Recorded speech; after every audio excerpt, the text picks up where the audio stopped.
Make a start.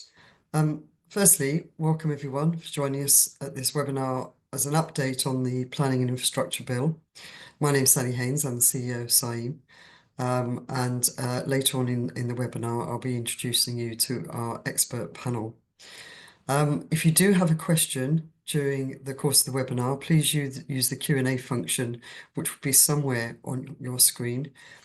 We've got over 850 people registered for this webinar, so I don't think we'll be able to get through everyone's questions, but please do put your questions in and we'll try and pick out suitable themes to ask the panel. The Planning and Infrastructure Bill is one of the most significant pieces of potential legislation for our sector and the planning sector in recent years. Unsurprisingly, we've got a number of very serious concerns about it as it is written at the moment, but we also need to look at opportunities to turn it into a really effective bill to deliver growth and nature recovery. And I think that's got to be the focus of a lot of our discussions today. But to start off, we're going to give an overview of the bill and some of the concerns that we have and some of the work that we've been doing to try and influence how the bill develops as it goes through the various parliamentary stages. So I'd like to welcome our Head of Policy, Jason Reeves, who's going to update you on the bill itself. Thank you, Jason. Thank you very much, Sally, and welcome to everyone who's joining us. Let me just share my screen. I've got a little presentation.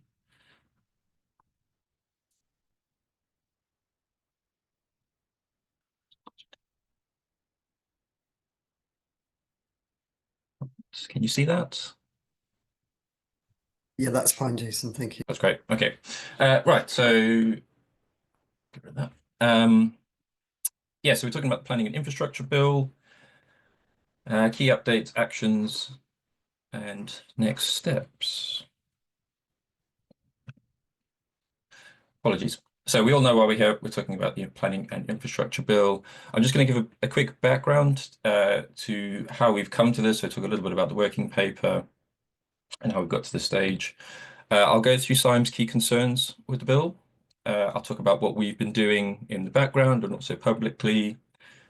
Timeframes is quite important. The government wants to move this bill through very, very quickly. So I will talk about how the bill is moving through Parliament, where we can intervene, where our opportunities are, and just where we're going from that. And then I'll pass back to Sally, as she's already mentioned. We'll have a panel discussion, and then we'll open up for questions and answers. So just a bit of background. Although this started with the planning reform working paper, caused a lot of concern. It all comes from government's growth ambitions, this ambition to build a whole load of new infrastructure. Their promise to build 1.5 million homes during this Parliament that we're almost a year into. But the government rhetoric around nature being a barrier to growth and to development has been really unhelpful and unnecessary and untrue. But we do recognise that the planning system could be better. There are ways to streamline it. We just wish government had come to us as well to talk about how we could make those improvements, particularly with the current system. So the working paper was published last December. On the face of it, there were some good points talking about being able to accelerate development, but also drive nature recovery at the same time. The detail was a little bit different, and now we've got a bill that's also very concerning. And so the Planning and Infrastructure Bill was laid before Parliament on the 11th of March. What's been really disappointing about this process, though, is that it appears that the bill was written and the impact assessments were completed and submitted to government probably in January, so well before the consultation closing date of the 20th of February. So anyone who submitted evidence or responses up until the deadline, it looks like their evidence was ignored, unfortunately. So it wasn't an entirely smooth or accountable process, unfortunately. So I just want to go through CIEEM's concerns with the bill. So we're talking about part 3 of the bill. There's 6 parts to the bill. Part 3 is the development and nature recovery element of it, and we have some real concerns in that element of the bill. So the first one is the big one is really the potential regression of environmental protections. The bill is incredibly wide in its scope. It gives huge amounts of a scope and power to the Secretary of State, the Housing Secretary of State in particular, and then to Natural England, um, and quite vague in the way that it does that as well. Oops. So environmental delivery plans are a real unknown in this. We don't know the extent of them, so we don't know how big. They could be very, very focused, a particular site where government wants housing to be built. They could be, I mean, in extreme, a whole county. I think that's, probably beyond reality. But the bill does allow that. That's the thing with this, is that the scope and the vagueness of the bill would allow huge scope inland. And then the bill talks about EDPs identifying what are called environmental features. This is literally lumping everything that is covered under the Habitats Regulations, the Wildlife and Countryside Act, and the Badger Protection Act. Everything under that, without any kind of hierarchy, would all be lumped into these things called environmental features. And an EDP would be set up for one or more features. So that could be for nutrient neutrality, say, for bats, say, or a combination of them. But they're all lumped together, and then they would just be disregarded, whatever it is in that. So a real concern for us there, that's also representing that regression in protections. There's also potential to disregard the mitigation hierarchy in how those EDPs are set up, which in itself we think is a mistake, but actually really misses the point of avoiding impacts. So where you have an EDP set up, if it's mandatory, developers wouldn't even have the choice of altering their project or changing they would literally just pay into the levy. They wouldn't be able to look at where they could actually try to avoid or minimize those impacts in the first place. So it misses that opportunity for ecological expertise and input right at the very beginning to say, well, we could do this slightly differently or somewhere else potentially, and avoid those impacts. The Housing Secretary of State has a test of overall improvement, which is really unclear. So when an EDP is set up, she would have to be assured, so Housing Secretary again, not DEFRA, Angela Rayner would need to be assured that there is an overall improvement for whichever environmental feature the EDP is set up for. It's unclear what evidence would be needed to clarify that, how she would need to be convinced that that would actually happen. Just that there is an overall improvement. So really unclear, again, going back to the vagueness of the bill. There's also a real concern around the temporal lag in any kind of mitigation or enhancement work. We know from previous schemes like this that there are implications and issues potentially with securing land for that kind of mitigation enhancement work. That might take years potentially. There's nothing in the bill that actually says any kind of enhancement or mitigation work needs to be done before the development starts that creates the impact. I will just add to that, though, that in Steve Reed, the DEFRA Secretary's evidence session with the Environmental Audit Committee, he did say that the 14 million, which in the grand scheme of things isn't that much, the 14 million that's been given to Natural England initially for the Nature Restoration Fund is to start to pump prime to do some of that work to get us into credit, as it were. But we don't know where they're going to start with that and which environmental feature, to use their wording, they're going to start with that on. But it does appear that the government's intention is to get ahead of it, but there's nothing in the bill that actually requires that. So going back to that vagueness. There's no consideration whatsoever for irreplaceable habitats. We think is a major oversight, that there should at least be something in the bill that says that irreplaceable habitats should be avoided unless there's some kind of overriding imperative for them, like with the other tests that we've got under the HABS regs, for example. We don't know what the ecological baselines for environmental development plans will be, what the evidence base will be, how that will be secured, what that will look like. There's been some speculation that government will lean on NGOs and local record centres for that information, but as we know, that information isn't always complete, could be patchy, could potentially in some instances be wrong. We would certainly be pushing for surveys when EDPs are actually set up, actual on the ground truthing. The levy charging schedules and the economic viability test we think is the wrong way around. So at the moment, the way the bill is set up is that Natural England in setting up the levy charging schedule. So they need to set up one for each individual EDP. They need to set the levy at a level that doesn't make development unviable, uneconomic. For us, this is the wrong way around. We shouldn't have it where the developer can pay less because it would make their development unviable. Surely it should be that whatever the cost for nature restoration should be, that should be the cost. Otherwise, we're underfunding nature and we're going contrary to the polluter pays principle. So we think that's the wrong way around. We have a concern about Natural England. We're not critical of Natural England, not bashing Natural England, but we know they're under-resourced and they have some capacity issues in some of the things that they're trying to deliver already. But under the bill, they would be required to develop, deliver, monitor, and enforce environmental delivery plans. So that's a lot to put on them in the first instance. There's another question about whether they should be doing all of those things as well. Should they effectively be doing the work and then marking their own homework as well? Where's the accountability in that? Which I'll come back to in a moment. Natural England will also be beholden to the Housing Secretary of State, so not the Secretary of State, the Housing Secretary of State. In the bill, it allows her to write guidance that Natural England would then need to adhere to. So it gives her massive scope. Goes back to that vagueness question, huge scope for the Housing Secretary to write guidance for Natural England to follow. The consultation process on setting up each individual EDP is also quite inward-looking. There's a requirement within the bill for consultation on each EDP to be set up, but it's only for public bodies. So there's no requirement for any kind of independent input. So ecological expertise from outside of, say, Natural England, there's no requirement for that. That we think is a missed opportunity.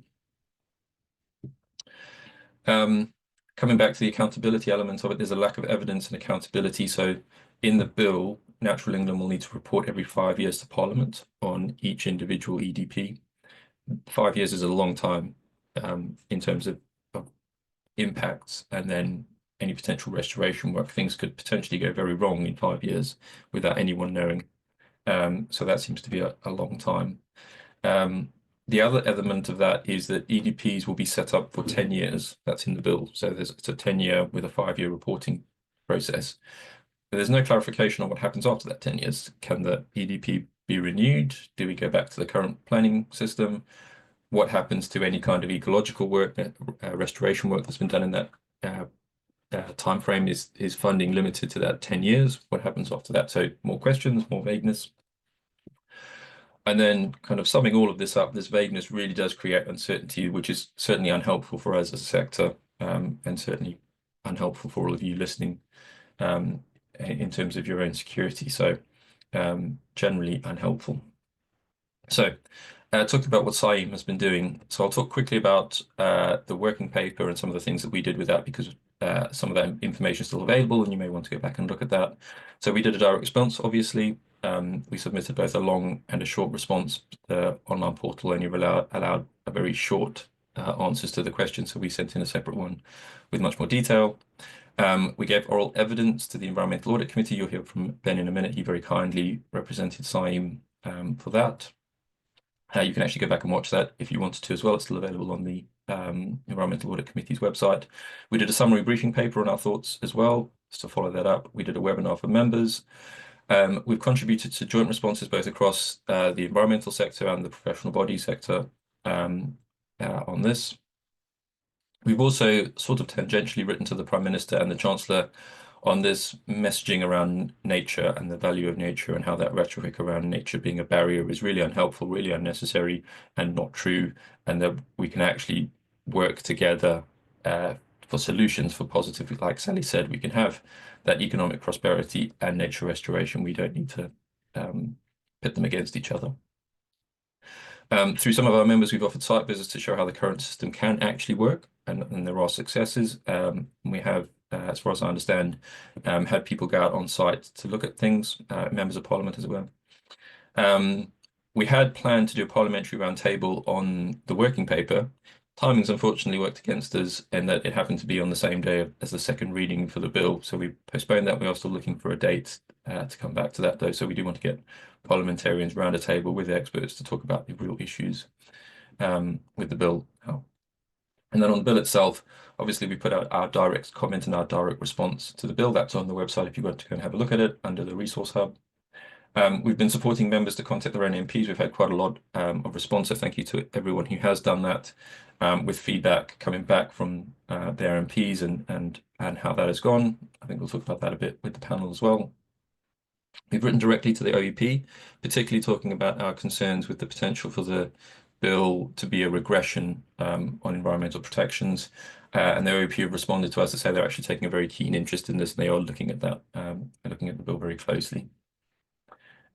We have had all of the same current, the current and past presidents write a letter to all MPs in England. So that letter's gone out. We sent it literally to every MP in England around our concerns around the bill and how they can stand up for nature. We will be providing evidence to the Bill Committee. I'll talk on the next slide about timings. We will be providing evidence to the Bill Committee when they get together at the end of the month. We are just finishing off an amendments paper as well that we will be putting forward. We have been working with others. So, for example, Wildlife and Countryside Link have put together a list of amendments. They've got a very long list. They have got a very short priority list as well. We are just looking at where we think our priorities are. So that'll be out shortly, I'm hoping in the next couple of days. We will also do a briefing for peers. So when I talk about timings in a moment, the bill is currently in the House of Commons. It will go to the House of Lords, and we're hoping we can have some more traction with the peers there. So we will do a separate briefing paper for peers as well. As I said, we are trying to reorganise that planning roundtable. We are trying to do a second one as well. So hopefully with two sets of parliamentarians. We've had some success with media engagement. We've had a piece that went into the Financial Times talking about some of the issues that we have. We've had a number of articles where we've been quoted in ENDS, the Environmental News Directory Service. And we've been having a conversation with some journalists from the Times and from the the independent paper as well, talking about our concerns. So hopefully we can get some more things in the broadsheets there. Obviously, we've been keeping the website up to date with news items, putting stuff out on social media, trying to extend our reach, both to keep members informed, but also to extend our influence and our thoughts on the bill. And there is an ongoing conversation with Natural England, DEFRA, and MHCLG as well. So we are in constant conversation. They are open to conversations, all three of them. So we are doing that as well. And then obviously there's ongoing joint working with partners. So there's no point in us working in isolation when there's a whole load of bodies saying mostly the same thing and certainly pushing in the same direction. So timeframes I think is really important just to talk about now. The bill is currently in the House of Commons. It's had its first reading on the 11th of March. That was just presenting it to Parliament. There's no debate or anything there. Second reading, however, there was a debate. So that was on the 24th of March, which overlapped with our round table, unfortunately. So what did we learn from second reading? Well, most of the debate was around local democracy. Most of the concern was around how the bill excludes local people from where EDPs will be set up and how they'll be set up. There was a little bit of conversation, discussion, debate around nature protections, nature conservation. It wasn't that much. The Shadow Secretary of State did name drop us as being one of the bodies concerned and having concerns. But we also learned that the Conservatives will not oppose the bill. They won't vote against it. So with Labour's a big majority and the Conservatives not voting against it, it does look like the bill will go through. So the impetus for us needs to be on getting the right amendments into the bill and the right changes in the bill. So the next stage in the House of Commons will be bill committee stage. That's where a small group of MPs will get together. We don't know who's in that group yet. That hasn't been announced. And they will debate the bill and potential amendments. That's due to start at the end of April. We haven't got an exact date for it yet. We will certainly be making representations to the bill committee once it is announced and who that small group of people is. Following that, they will go into report stage, and that's when all of Parliament gets to debate again and put forward amendments. So we'll certainly be engaging there as well. And then it will go to the House of Lords for a similar process. And we're hoping that certainly the Lords will put more scrutiny and more pushback against the bill. And as I said, we'll be putting a briefing and some amendments for the House of Lords, and we'll be engaging with peers as well.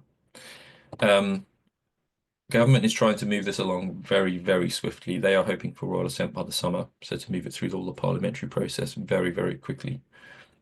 Whether that's possible or not is probably touch and go. They're probably just possible in the timeframes, but we have got recess coming up.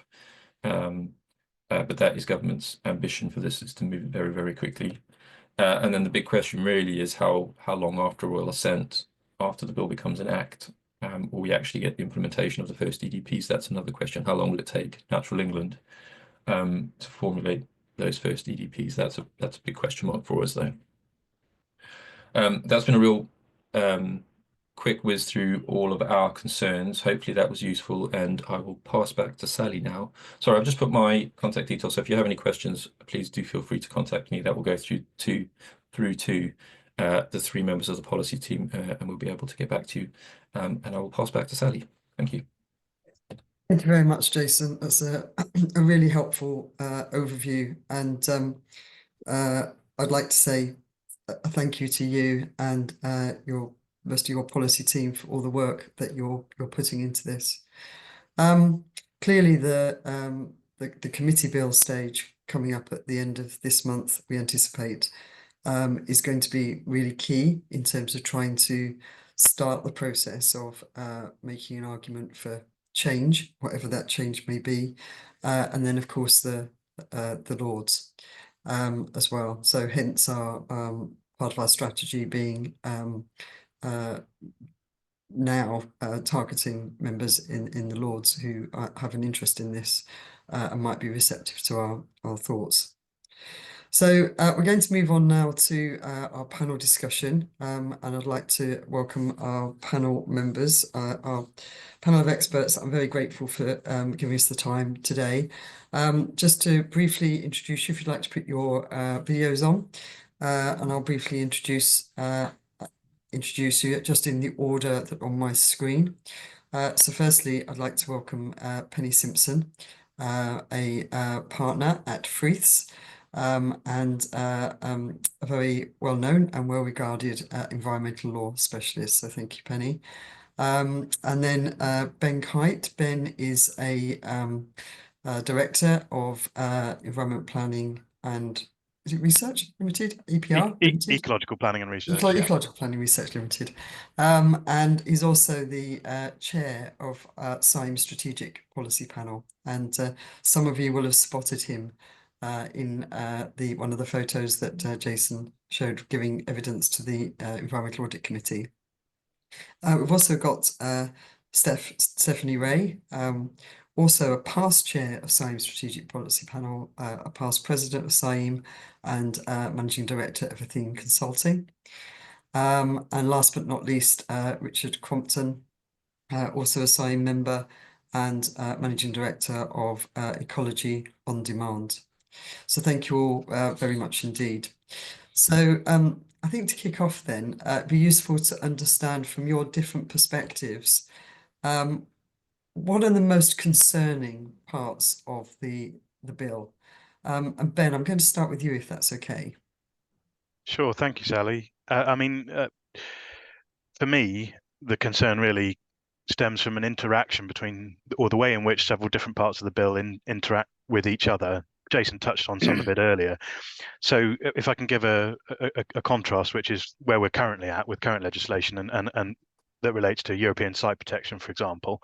If a project is going to affect a site of that high nature, that high up in the hierarchy of sites, it needs to go through the Habitats Regulators assessment process, which first asks that there be no adverse effect on the integrity of the site, which sets a very high bar. The courts have established that there needs to be no reasonable scientific doubt that any mitigation brought forward at that stage would work, and if you can't reach that level of certainty, then the project can only proceed in certain limited circumstances where there are imperative reasons of overriding public interest, and then you can provide compensation. And you also need to demonstrate that there's no reasonable alternatives that would do less harm. But moving to where we would be if this bill was passed unamended, firstly, Jason's already explained that an EDP would facilitate potentially the delivery of any amount of development over any sized area.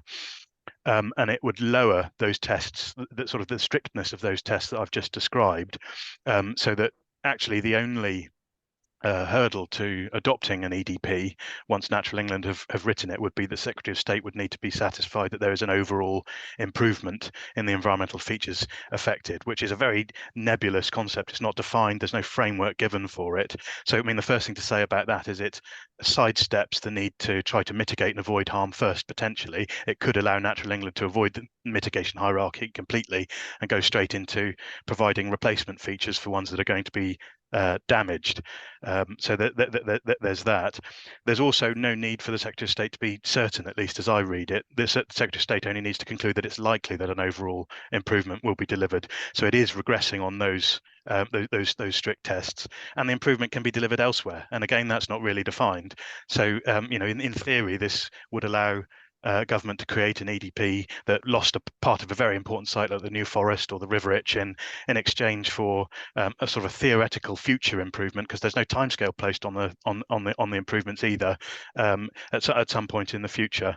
And as you've already heard, there's no independent scrutiny when the Secretary of State makes that judgment. There's no third party looking over their shoulder, trying to establish whether or not what the judgment that they've made is reasonable. And Natural England would have to draw up the EDP, but based on guidance handed down from MHCLG. So once you put all of those things together, I think it does come to a significant regression in current levels of environmental protection, or at least the potential to. And although government might say, well, we're going to deal with some of this in secondary legislation, personally, I think, okay, but there's no reason why the primary legislation couldn't have been drafted in the first place to make those possible worst case scenarios put beyond the realms of possibility, and they didn't do that. And when you combine that with the negative rhetoric that the government has been pushing out, the degree to which we should trust them to solve these problems in secondary legislation, I think, is questionable. Sorry, that was a long answer, but hopefully it captures. But a very interesting answer, and your latter point as well is absolutely right. If you're going to do this, creating through your public statements a sort of climate, a context of adversarial, concern is just so unhelpful. Steph, can I move on to you, please? Well, I certainly agree with all of Ben's points. I mean, I definitely would agree it's a clear regression. But what frightens me about it is that it's been couched in very insincere win-win language. It's being presented and being picked up in the media quite widely as well, as though this is a way of speeding up development whilst protecting nature, when it very clearly doesn't act as an effective solution to the stated problem. So we're being bulldozed into a situation with very weak promises of likely improvement. I'm concerned about how it's happening, about the lack of consultation, the fact that we haven't yet seen the impact report for the bill, which has, we understand, been produced but not been published, and that there's a lot of confusion, I think, here, not just for ecologists, but for developers, because of this woolliness around what's in and what's not in. It's not going to be faster for developers because we've already been told that BNG's out, and that it might only deal with one or two of these environmental features at a time. And so a developer's quite likely got to do surveys anyway to understand his BNG position. He might have to do surveys for some protected species, but not others. So it won't speed up the delivery of a development in any way. It'll feel just like a development tax. And then there'll be huge pressure from developers and probably from MHCLG again for EDPs to be all in. And that's the very scary scenario, which we're not protected from at all in this instance. I also think that it's damaging to the very nascent nature markets in this country because, we went through a long process around the introduction of BNG, And we're starting to see that working as a system, and trading, and people selling units, and an accountability system through the responsible bodies. And when it's just at that very early stage of starting to work, to wobble it in this way is I think quite dangerous, particularly when, with the very small contribution the government's offering to make to Natural England to pump prime it, they're not prepared to put the money into these markets to get it working and to deliver on their international obligations themselves. Absolutely, 14 million is not going to go very far, is it? Not really. And the frustrating thing perhaps is, that there are win-win situations to be had if we take the time and consult and engage to design those win-win situations. Absolutely. Penny, your thoughts, please. Thank you, Sally. Yeah. Okay, well, so I understand all the comments that have been made and agree with many of them. And I've been trying to look at it sort of a bit more forensically, maybe, as from the legal side. And clearly the bill is open-ended, and which is at the heart of a lot of our concerns. And the sort of restrictions that Ben was talking about in the existing systems just aren't there, which is why we are all worried. However, we've got to recognise that whilst they're not there, they could be put there by the people who are charged with the powers. So we can't be certain that it's going to be regressive. I mean, actually, we probably can for the point I'm coming on to, but there are, for many of the concerns we've heard so far, it's not certain those issues will be regressive. We have to recognise that Natural England may choose to impose the mitigation hierarchy. We don't know, though. They don't have to. That's the problem. And so we're left, like Sally said, with a kind of trust issue and not understanding how these powers will be implemented. So that's a concern. But I think there's one part of the bill that really does concern me and does kind of put the nail in the coffin in a way for me, which is this viability test. So we've got to fund these conservation measures somehow. So what's going to happen is Natural England will prepare an environmental delivery plan, and they will have to explain in that what impacts they've identified and what development this plan covers, and the features which the plan is going to specifically relate to. So that might be an SSSI, it might be a particular protected species, or a feature of a SAC, let's say. And then they've got to set out in this plan this kind of charging schedule, which are the levies that developers in that area will have to pay. But when they're doing that, the bill says they have to consider economic viability of the development. So what that means is that we can't be sure that the money needed to actually deliver the conservation measures will be raised through the developers. So in other words, the polluter isn't necessarily paying. And so what that then means is that we're looking to the taxpayer to feed the rest, which is a surprise. And I can see why, because what this is saying is that it talks about an overall improvement. Actually, when you read the small print, it's a likely outweighing of impacts. That's actually what overall improvement means. But that's meant to be delivered because the environmental delivery plans, conservation measures, are meant to do two things. They're meant to look at the developers' impacts and then anything else to sort of go over and above. But then when you look at the legislation carefully, you realise that the levy is being identified through the developers, the measures necessary to offset the developers' impacts, but not to look at the part of the measures, which is the extra bit to get to that lightly outweighing. So you've got that point, and you've got the fact that the levy as well needs to consider economic viability of the developers. So you're just left wondering, how can they fund this? And that's what, for me, is a certain part of the bill. And that's the rest is, we're worried. That point, though, is we definitely have a problem, I think. So that's the way I see that. Also, I totally agree with Steph's point about private nature markets. I'm absolutely appalled to see so many people doing such amazing work in this country, with schemes that are off the ground and are working and are being used. And I'm not talking just about BNG, I'm talking about nutrients, water offsetting in Sussex, you know, water neutrality issues. People are investing a huge amount of money and effort into creating markets and delivering solutions. And I want to see those people protected. And so that's something I'm trying to think about how we could try and do that in the bill. And I haven't seen the link, the wildlife link proposed amendments or CIEEM's thoughts on that, but I'd really like to, because I feel like we need to be completely joined up on this. And I'm being asked by clients to look at those kinds of things, but we need to be joined up on it. So the more we can do that, the better.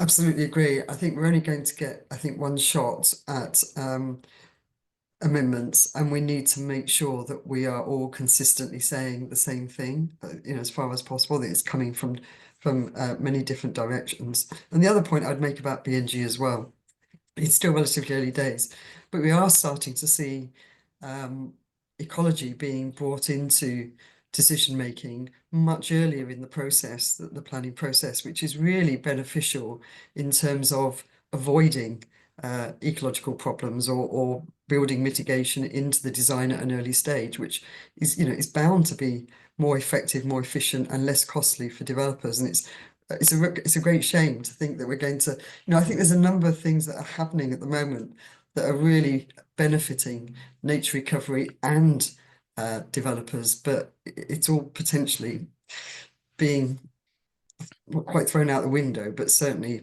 having the rug pulled from under it, which is so frustrating. Richard, last but not least, what are your thoughts? What are your main concerns about the bill? Thanks, Sally. Yes, I mean, I think as you just said, you know, we just sort of achieved a situation where we've got some certainty through BNG. And certainly from a lot of the messages and contacts that I'm getting, there's a great fear that we're heading into this sort of another period of turmoil, just as everybody's really starting to get their head around BNG and how that works. I mean, I think specifically regarding the bill as proposed at the moment, undoubtedly the mitigation hierarchy from a pure ecological perspective has got to be the greatest concern. The apparent lack of any requirement for on-site assessment is deeply concerning. The idea that you could even measure any degree of success without an ecological baseline is well, it's impossible. I mean, it won't be possible for anybody to suggest that a scheme has or hasn't been successful if there's no baseline to draw that from. I'm very worried about the concept that we can apply this kind of district licensing approach, which has had some success for GCN, but applying that to all species and all habitats. It was the difference between R and K selected species. If we remember that we're ecologists at the back of all of this, you know, a small number of newts can create a large number of offspring, but you can't apply the same thing to dormice or to bats, or of course to habitats, which leads very nicely also into the problem of the time lag through the Nature Restoration Fund, which is that some habitats and some species just won't respond in any kind of sensible time frame. I mean, we're talking tens and hundreds of years, not a few years. And that's assuming that they can be taken there in the first place.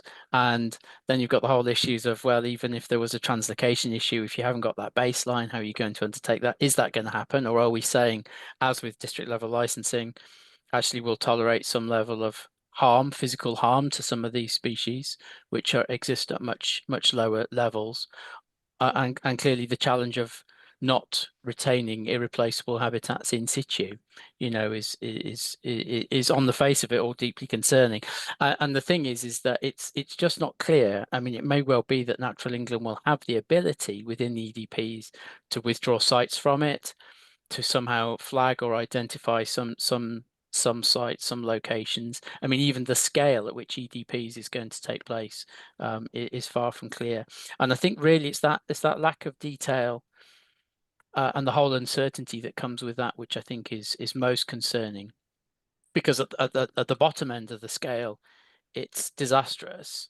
And at the top end of the scale, it's actually a case of, well, do you know what? There are opportunities in here, and there's clearly things that we could be doing. You know, there's a lot of gold plating goes on in the system. There are elements of what we do that could certainly be streamlined. And I think most of us feel that we'd like to see that and realize that. But not knowing is deeply concerning. And of course, it's worrying on a personal level for individual ecologists, and also it makes business planning for the future very challenging as well. Do they invest in new equipment, new training, and those sorts of things? And it's kind of not even knowing when the bill might come into force and that sort of thing. So I think that's where the situation is, as I see it anyway. Thank you, Richard. That's helpful. And just going back to sort of what Natural England might do, of course, what they do is now going to be signed off by the Secretary of State for Housing, Communities and Local Government as well, which is interesting. But Richard, you've ended on a sort of a bit of a positive note. So I'm actually going to come back to you again and say, well, you know, what are there any positives in the bill? Are there any ideas or thoughts there that you think would help achieve that improvement that I think we all think there is scope for some improvements? I think entirely there is. I mean, I think the whole opportunity to get a more strategic approach. I mean, this is what we've sort of started to achieve with BNG, of course. So it's nice because that kind of shows that it's possible in some way. And I think, you know, nobody's going to say that BNG is a perfect process, but I think the general consensus, as I see it, as somebody who's relatively sidelined to it at least, is that it creates more certainty in the system, and it gives an actual system which is defensible. And I think that's very valuable. And I think, just like you said before, you know, getting in earlier in the system. So actually having a process which is ingrained within the planning system rather than this slightly awkward bolt on. I mean, I recall when the regulations came in and were being discussed in the various amendments to the regulations, one of the very early things was, shouldn't local authorities be doing this? Shouldn't they be dealing with, for example, protected species legislation as part of the planning process? And the view very much at the time was there was too much inconsistency with authorities. Some were well resourced, some weren't, and that sort of thing. But I could see a situation, can we get to it? I don't know, but I could see a situation where if we had a more formalized approach, which we could all get behind ecologically, that we could get some really, you know, we could get some gains from this. But it's yeah, it's nailing down that it's nailing down those really quite significant issues. Like, we've got to get the mitigation hierarchy if we can. I think this absolutely could present some opportunity. Thank you, Richard. Steph, are your thoughts on any positives? I struggle. I struggle a little bit. I mean, but broadly, the idea of the bill, the idea of part 3 is a good one. Let's do nature recovery bigger, better, and more joined up. Well, surprise, surprise, ecologists would agree with that. One of our patrons wrote that. So it's really disappointing then that the government hasn't really chosen to talk to our profession around this, and that we've been cast as kind of villains and vested interests who are just interested in the status quo, which I'd say, you know, is not true at all. We're not all just wanting to carry on designing back tunnels or ferrying newts around in buckets. You know, our profession is quite progressive and wants to make sure that the industry moves with the times.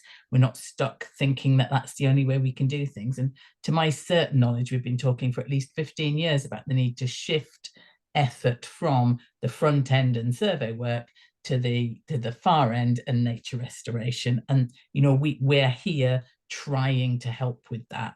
So I think that implemented properly, a more strategic approach is a good thing. We would benefit from a sort of national nature, a geospatial national nature plan that actually identified what are the really critical bits and have a conversation around that. Because at the moment, you know, it's a quite different situation to cultural heritage, for example.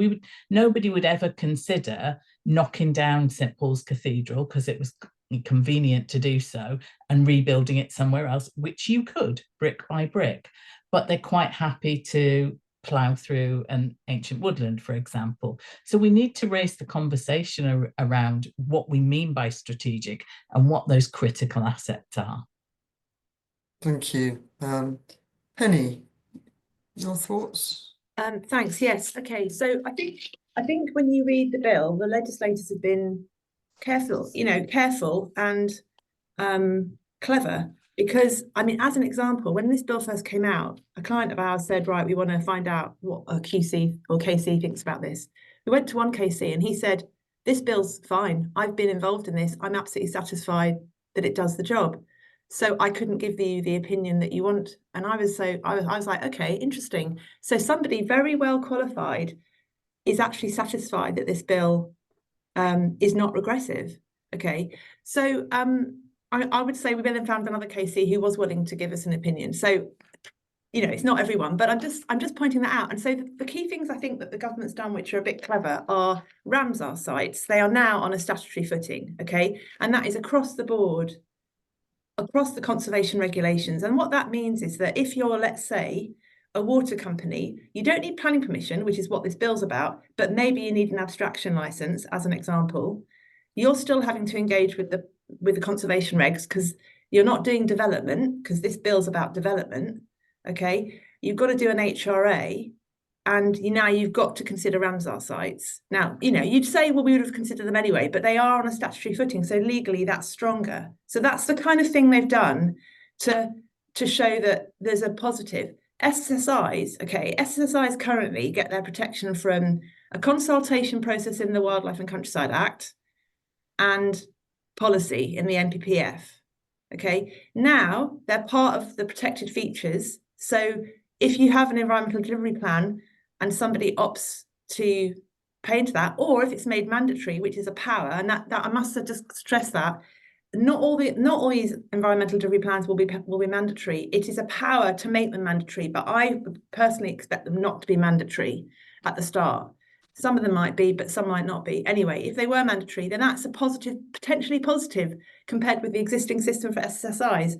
So do you see, there are things they've done which you have to take into account in the balance. Okay, I'd just like to pick up something that Richard's just said, because I haven't spoken to Richard about this in any detail, but I personally feel, as someone who operates for developers regularly in this space, that there is gold plating that goes on. And I wonder if we at CIEEM could play their game by saying, look, these are our comments on the environmental delivery plans. However, we know that they're going to take a long time coming. And in the meantime, developers are going to have to continue to wrestle with the existing regs. Can we not also focus on what is going on in that existing space around the regs? And can we put forward or come together and actually provide some thoughts on how to address what we do think is the gold plating? I believe that it would be a difficult thing for us all to come together on that, because some of us will not agree there's gold plating and some of us will.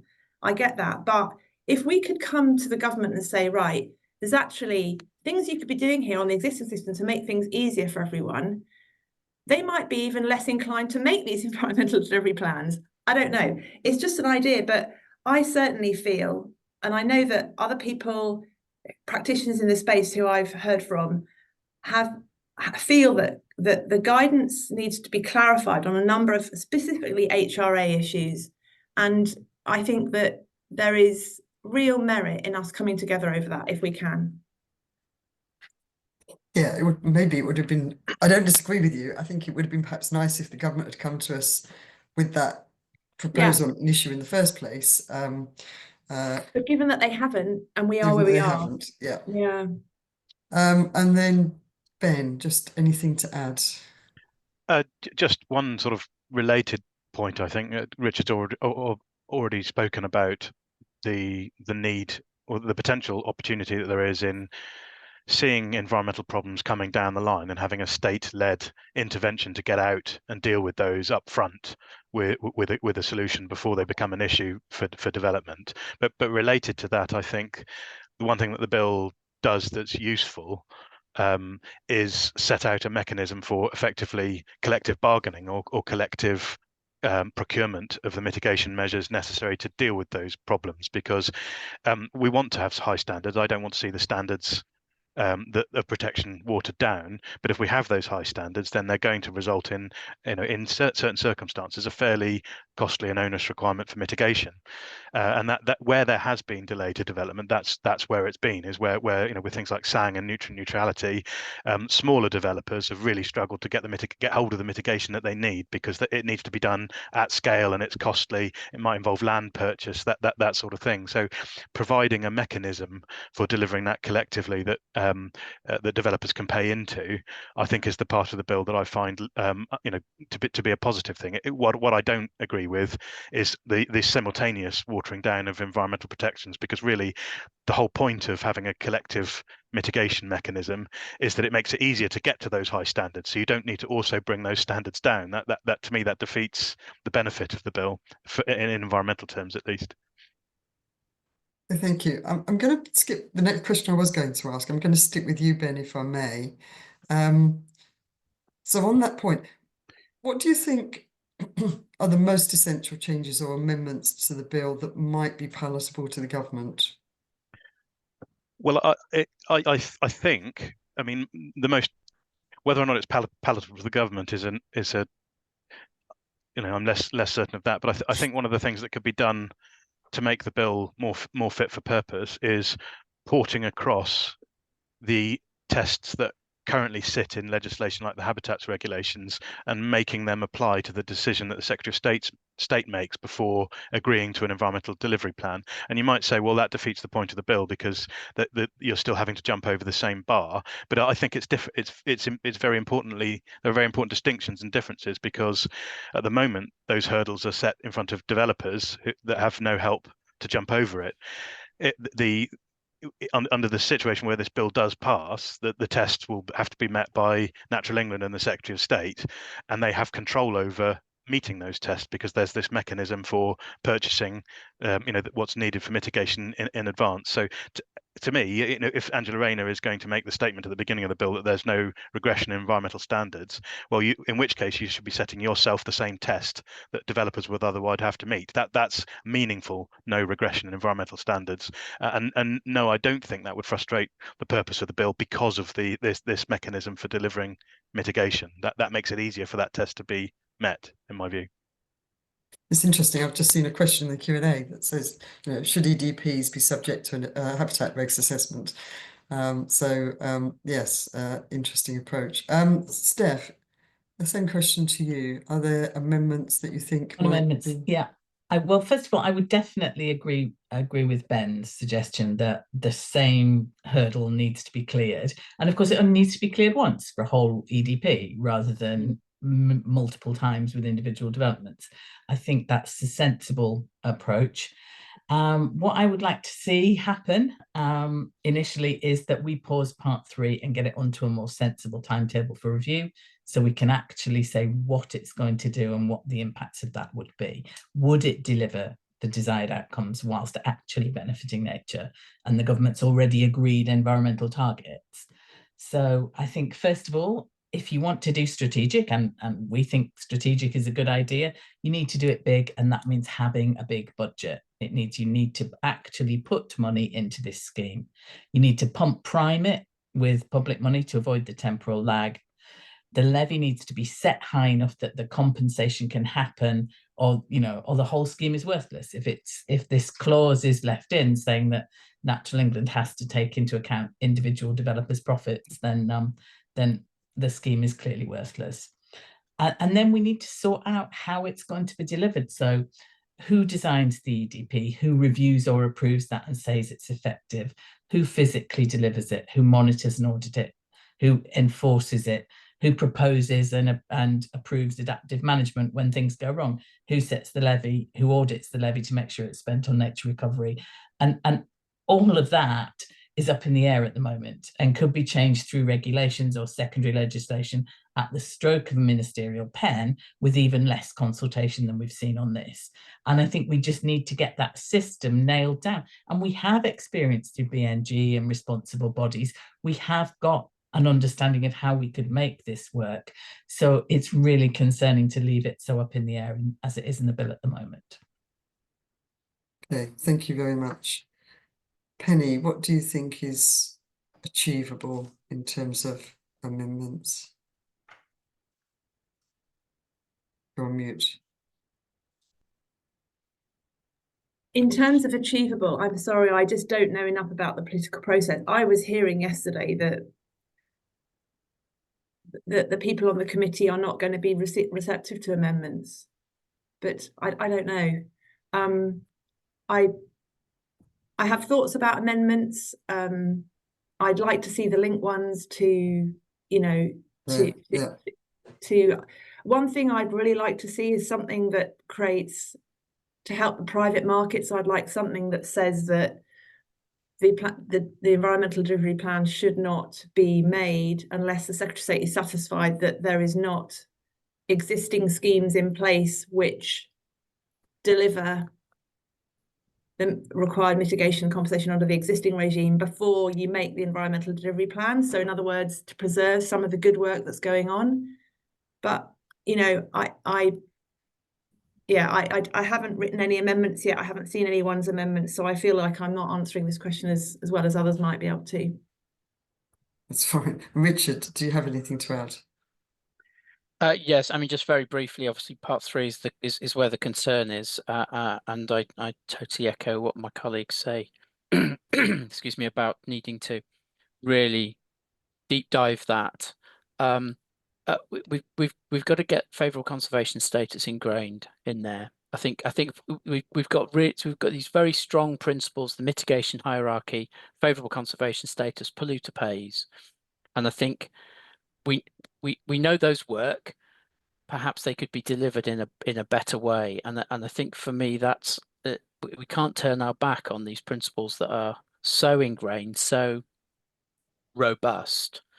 And kind of leap out of the frying pan into a completely unknown situation beyond that, you know, and I think that to me really is what we've got to try and do.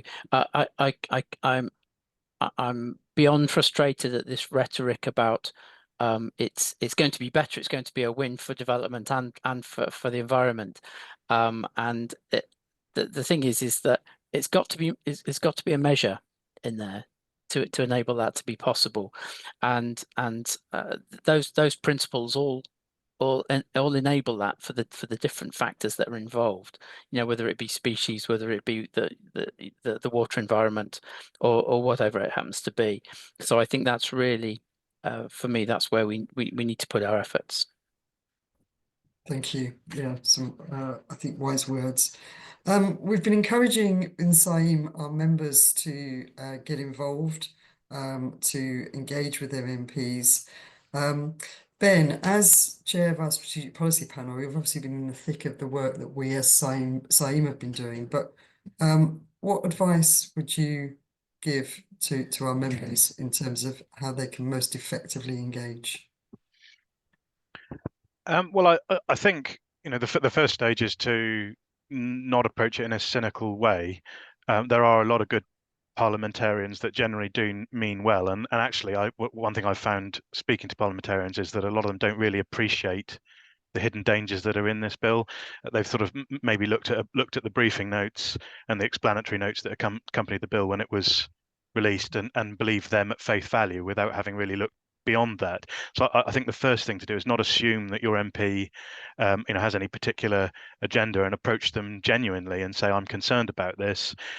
Use resources that are available to you, such as, you know, CIEEM's commentary on what the bill gets wrong, to the extent that you agree with them, obviously, and take those to your MP. Ask for time at a surgery if you can, because I think it's easier to judge whether or not someone's absorbing what you're saying when you can see them face to face, and you can see whether or not they're looking confused, or they're nodding along. To me, it's a letter's if a letter's all you've got time for, a letter's much better than nothing. But a little bit of surgery time when you go in with some notes and you talk them through it, I think is very helpful. And I've had and give them a solution. So don't say these are all the problems. Say this is how we think it can be solved. So they actually know what they can do for you, because that's quite often what they'll ask you in a surgery session. They'll say, okay, I hear what you're saying. What can I do? What is it that you want me to do? So you need to hand them something. You need to say, we'd really love to get this amendment in the bill because this would solve this problem, and it would still enable the bill to accomplish its objectives of speedier development delivery. And that's where I've had most success. I've spoken to my local MP and others, a peer recently, and they both, I think, been sufficiently won around to say, right, I'll take this further. I'll talk to some colleagues, and we'll see what we can do, and we'll come back to you. Whether or not they can, whether or not they're sufficiently free under the party whips to do anything meaningful, we don't know. But you've got to hope, and you've got to do what you can. Thank you. I've just noticed that a message that says the Planning and Infrastructure Bill Committee has just been announced. So we now know which MPs are on that committee. And I know from what you said, Penny, that there's not a lot of hope that they're going to listen very much to amendments, but it's really important that we do engage with those MPs. And if you're in the constituency of one of those MPs, we would really like to help you engage, because we can support you in doing that and making sure the key messages get across. So if you are in a constituency of one of the MPs on the Planning and Infrastructure Bill Committee, and you would like our help and support, and please do get in touch. Ben. Yeah, sorry, Sally. One thing that I was just going to say that relates to that really is that whilst MPs, particularly sort of the Labour MPs that are responsible for this bill, obviously want to push it through and want to, insofar as they can, bat away any opposition to it, I also think it's true that they aren't going to want massive future failures of the bill hung around their neck when it comes to future elections. So I think that a constructive offer by saying, look, you can still achieve what you want to with this bill, but please, for goodness sake, listen to us. Otherwise, you're going to be blamed for this, and this will be your legacy in government. Is a good way of sort of making people that are otherwise not receptive at least pay attention. Yeah, and I think the other thing, there is nuancing that can be done depending on what political party those MPs come from, and that nuancing is often quite important as well. So yes, we'd very much like to be involved in engaging directly with those MPs. And just one other quick point I'd make as well is that often I get asked why we aren't making more of the impact on the profession, which we're going to come on to with our next question, in terms of our sort of engagement with our public engagement. And I do want to reassure members, we're certainly doing that in private, but we have to be very careful in terms of not laying ourselves open to attack as being just interested in the economy of the profession, if you like. It's a weak spot that could undermine some of our evidence and our arguments. So in private, we certainly are doing that and talking about the impact on individuals and the profession collectively, but we do have to be a bit careful as to the extent to we do that in public. But I do want to come on to talking about the impact of the proposed changes on the profession. And Richard, I'd like to start with you, if that's okay. What advice do you have for members at this moment in time? In terms of change, in terms of preparing? In terms of change, managing, I mean, this is creating, understandably, quite a lot of distress and pressure on an already stressed and pressured profession. So what advice would you have in terms of both coping with the current uncertainty and then potentially preparing for change? I think I wrote a LinkedIn post a week or two ago, and I said, don't be angry, don't be scared, be focused about this. I mean, I'm not going to pretend I haven't had some sleepless nights about this, and I think probably many of us in the same situation. I mean, I'm a species specialist, so I took a career decision to step away from BNG and things like that, or not get involved in the broader aspects of ecology. So arguably, I'm more at risk than some. So it does focus the mind a little bit. I would say that we've just got to stay focused on the idea that there's always going to be ecology. I don't think, we've got to remember that our colleagues at Natural England are all in it for the right reasons. They're you know, we're all on the same side. And they're also going to have to be happy to sign things off. We understand there's going to be political pressure in there. That's inevitable, not least because, of course, this isn't a DEFRA bill. This is a bill from MHCLG, so we know about that. But there are going to I mean, there's still going to be ecological survey in there. As far as we're aware, BNG is not going to be affected. Whilst in many respects it's difficult to see how the two sit side by side, there's been no suggestion that BNG would be affected at this stage. And also, I think it's perhaps just worth saying, I don't think we shouldn't. This is not the right time to be bashing BNG as well. Okay, I think we mustn't grumble about that at this point. Let's not draw too much attention to it. Perhaps is that the right way of putting it? Just at this particular juncture. So I think let's keep doing what we do, keep doing a good job. Let's be very conscious about the whole gold plating thing.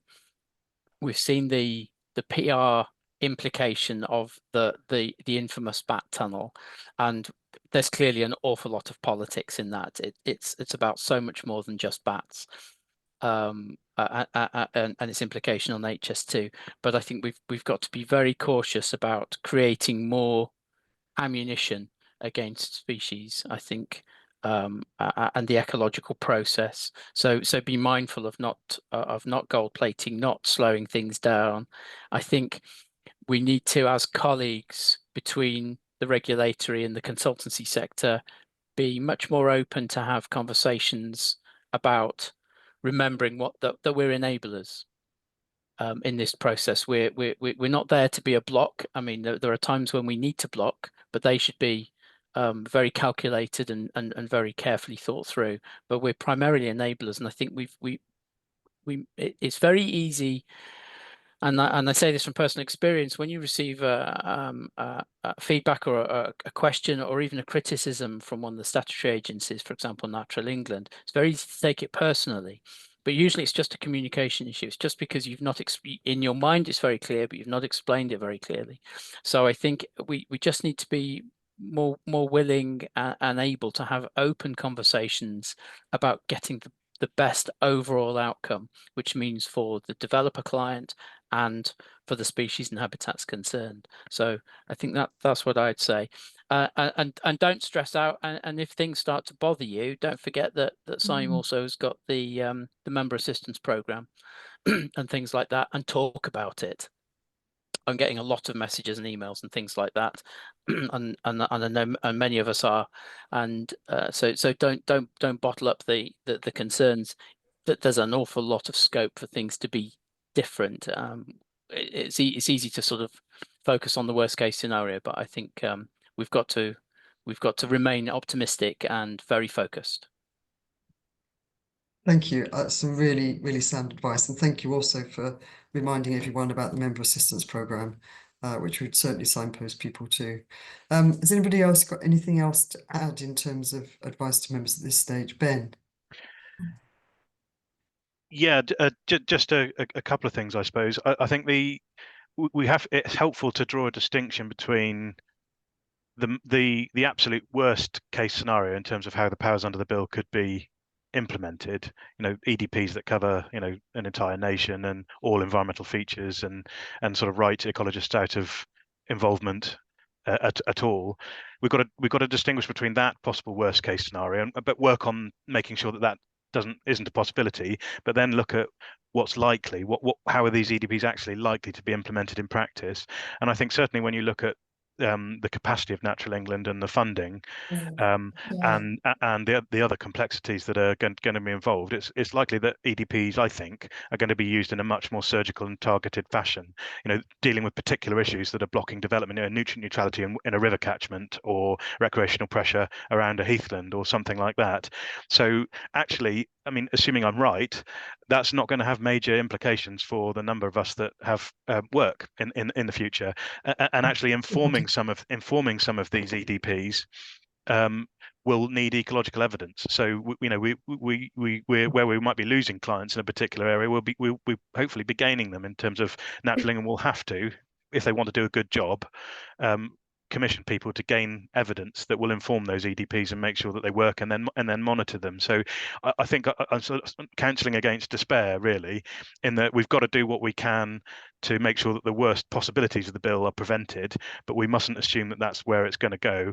I think it's much more likely that the outcome will be much more manageable by the profession, and we can continue to influence it positively. I just want to say one final point, if I may, which is that one thing that we can do as a profession is speak clearly and in a very evidence-based way where we hear facts being misrepresented in a way that bashes nature and bashes the profession. So the bat tunnel was mentioned a minute ago. I mean, it doesn't take half an hour of digging into the context of that to realise that there's an awful lot of misinformation that has accompanied the way in which that story has been parroted, both by politicians and the press.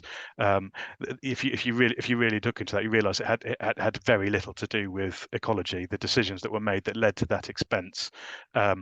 So yeah, I would just encourage members, I suppose, to keep an eye out for misinformation and do what you can to counter it where you see it. Thank you. Yes, it's an interesting conundrum as to whether we tackle that train tunnel actually head on, or that's an unfortunate phrase. If we tackle that misinformation about the train tunnel head on, or whether we just try not to draw attention to it again and let it lay low. Penny. Yeah, thank you. Yeah, Thank you. I think we shouldn't panic at all at the moment. I think that it's going to, first of all, the bill's got to become an act. Okay. Then we've got to get our first environmental delivery plans, which will probably be on matters which aren't necessarily occupying ecologists' time a huge amount anyway, in the sense that it'll be nutrients. And in general, there isn't a lot of surveying that goes on with nutrients. Yes, there'll be ecologists who do nutrient budgets, and they won't be necessarily doing those budgets in the areas where it affects. But, you know, there won't be survey impacts of that particular EDP, I don't think. And the other one might be the way that Natural England are likely to they may bring in their district licensing for newts into the EDP. So again, that isn't necessarily going to affect the profession too much.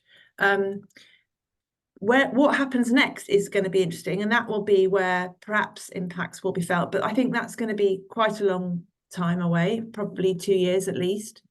In the meantime, the point really is that you've still got to do developers have still got to do EIAs and prepare environmental statements. So your work on large schemes will continue. Local planning authorities are still going to want some information. The tension between an EDP and what local planning authorities might want to see is something that we'll have to see play out. But, you know, there may be some authorities that for certain areas aren't happy to just accept that the levy payment is is enough to satisfy them on the policies they're dealing with. So I think there's, and finally, yes, a point that I've discussed with a couple of ecologists as well is that, and as I think Steph made this point earlier, you know, we're going to have a delay as EDPs come forward about particular features in particular areas, and all of the other areas and all the other features need to be considered in the normal way. And so, you know, I can foresee that we may have, you know, a number of years where there are certain protected features which we're not worried about, but others we are. And so it's going to be about adjusting what you do and trying to be a bit flexible about how you approach your business to try and look for the opportunities where they're going to be. And I'm convinced there will still be opportunities. Plus, we've got the BNG work that's coming through, although I appreciate, you know, as Richard says, some people aren't involved in that. But I think overall, there is a lot to go at still. And, you know, we are a long way from feeling like we're not going to have jobs, is what I would be saying. No, and I think a couple of people have pointed out to me recently that there's always been a sort of periodic shift and change within the profession, and storms that have had to be weathered, and you know, adaptations have got to be made. And one of the things that CIEEM is committed to is supporting and helping our members to cope with that change when it's clear what it is and how we need to adapt to it. Thank you all very much. I'm going to move on to, we've had a lot of questions, and I know a number of them have been answered directly in the chat, but I'm just going to see if we can rattle through a few. So one of the questions is regarding the Nature Recovery Fund. Is there anything in the bill specifically about ring fencing money, or is there a risk that nature will end up propping up other departments? Has anybody got any thoughts on that? Ring fencing Nature Recovery Fund money? Well, I would think that it's something that we would be seeking in responding to the bill. I haven't seen anything at the moment that suggests it would be ring fenced. It will be. It will be. It does say that in the bill, actually. It does say the money has to be used for conservation measures, but that will include admin. Exactly. Yeah. And then we get to the point around What other BNG admin? this Yeah. year where none of the statutory biodiversity credits were spent on nature recovery at all, because the costs of administering the scheme were greater than the revenue they brought in. And this is an enormous, potentially enormous new scheme. It being handed to a regulator that's been chronically underfunded for a very long time.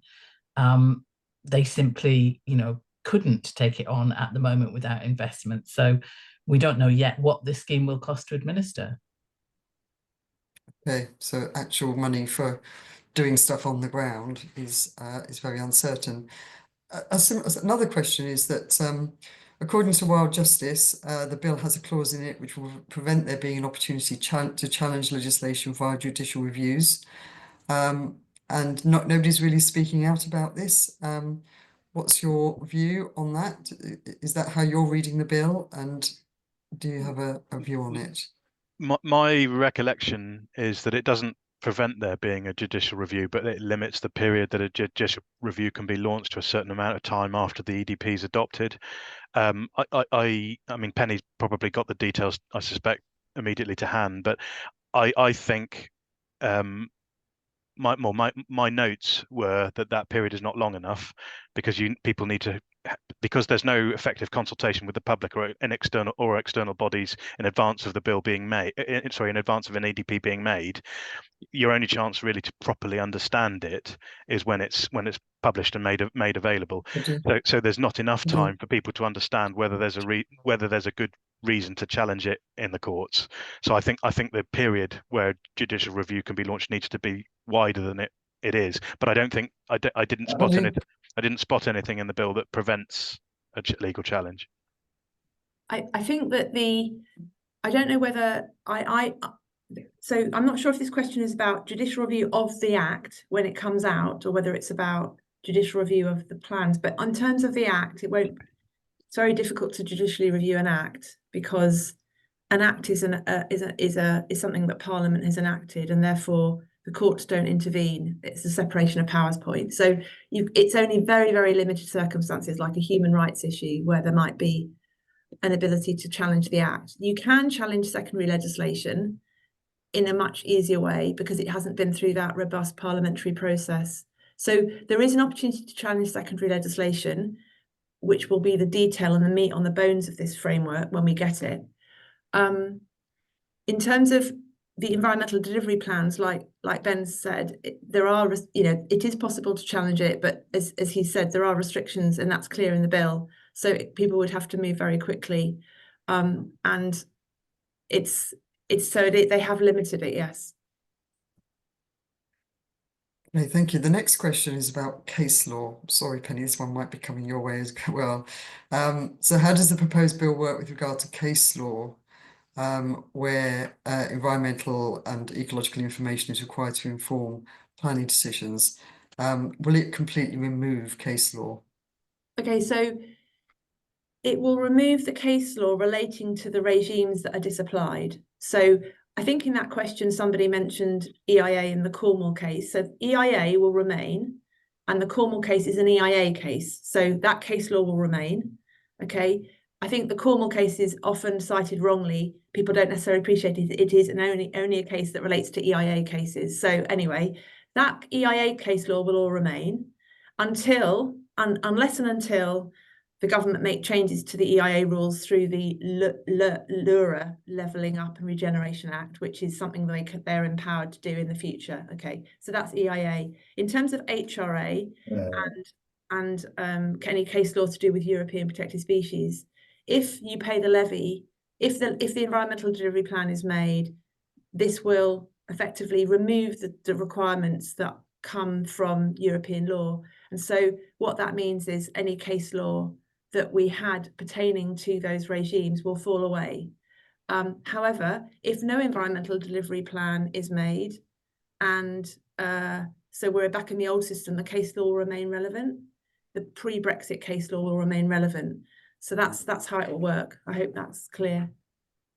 Okay, that's been great, thank you. So I'm just going to finish off with two further questions. One, I think is relatively quick, and that's about do we all agree that DEFRA said that the initial focus of EDPs will be on nutrient neutrality before HRAs? Yeah, I think that's our general understanding, isn't it? Yeah. I think that's our understanding, but obviously you wouldn't need to go to the extent of this bill if you were only ever going to use it for nutrient neutrality. Yeah, absolutely.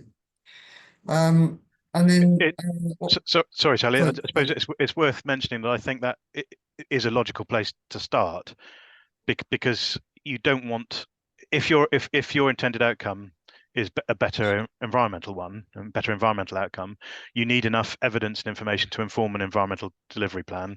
So it makes sense to start with environmental problems that you know most about and where the solutions are best understood. So it would be inappropriate to implement it for things like, all species of bats, given that you need a lot more evidence to inform any kind of strategy that would even have a chance of working. So it does make sense to start with single issue problems where there's already enough of an evidence base to know what the solution is likely to look like. Great, thank you for that, Ben. And then the last area I want to touch on relates to biodiversity net gain. So we've had a few questions in relation to biodiversity net gain. First of all, do we know or have any insights as to how the bill will link in with biodiversity net gain, or what links between the bill and biodiversity net gain there are? Another one asks about how the Nature Recovery Fund, EDPs and the levies overlap with biodiversity net gain generally in off-site mitigation. And the third one, we're assured that BNG will be untouched by these changes. Do we share that view for the long term? I'm not sure I've seen anything say it be untouched. I know that Secretary of State for DEFRA said that they were committed to BNG. I'm not quite sure what that means. So I'm not sure the Secretary of State for housing, communities and local government is necessarily as committed. But what are the panel's thoughts on that? Biodiversity net gain and this new approach set out in the bill. Anybody want to go there? Ben? I think, whilst nothing's been said, I think biodiversity net gain would potentially be at risk under an EDP sort of led system, because if there are particular areas of the country or particular large developments that the government wanted to be particularly quickly delivered, the bill allows environmental features. That's a very anything basically to be drawn into the scope of an EDP. So it's a very easy step for the government to decide that an EDP for an area will cover nutrient neutrality, badgers, bats. Oh, and we may as well sling BNG in there as well for this development, and they can just pay some money, because that means they don't have to deal with it all, and it expedites that particular proposal in that EDP area. So I'm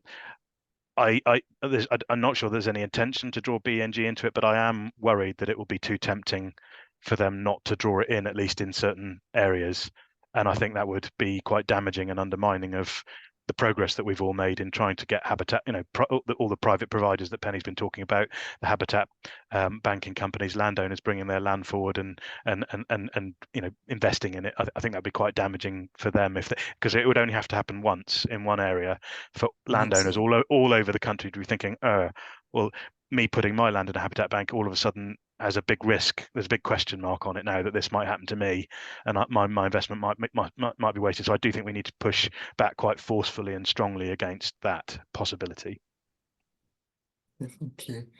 Any other thoughts on that?